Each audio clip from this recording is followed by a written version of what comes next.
Oh boy, if I had paid full price for this film, I would be mad. Alright, well, let's see if I can do this in one take, because I don't feel like editing. Hello, Internet, and welcome to another episode of Romney's Reviews, the review series where I give you my thoughts on a recently released film, fresh from the theater. As for the film that I saw tonight, I saw A Working Man, directed by David Ayer, and I saw it for the same reason that pretty much every other person probably saw it this weekend. We had the coupon from T-Mobile.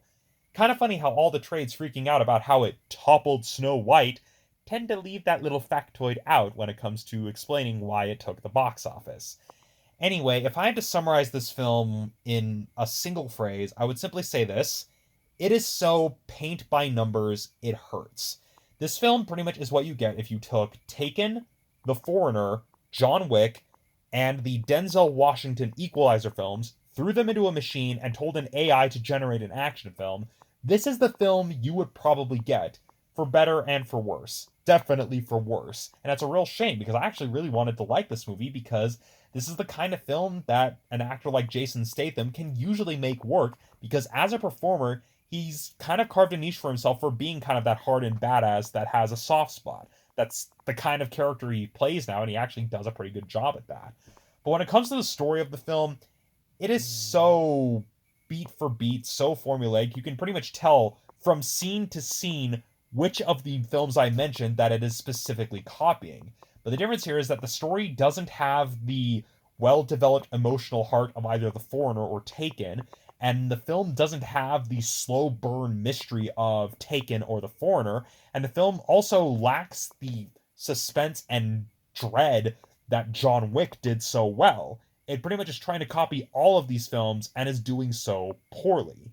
Now, the story is derivative and isn't really worth noting. So, what about the action, you might ask? Well, the action is pretty much more of the same, where it doesn't really have the grit, at least the well defined grit that some of the films like Taken and The Foreigner have, nor does it have the creative blocking and choreography that John Wick is known for.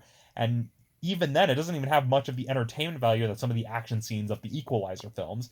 It just feels very utilitarian in its presentation, where they set up these action set pieces, but they just feel so lifeless and generic, where it's like, okay, this is just a generic action set piece with not a whole lot of thought put into it. And it's a real shame because there are faint glimmers of greatness here. Some moments where you can tell that there was some thought put into the cinematography, some thought put into how to present the film.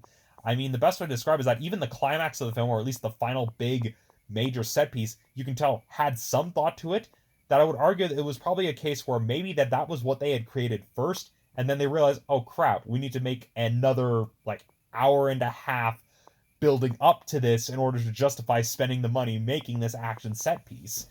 And that's what makes this the most frustrating of all, is that there are glimmers of a good film here.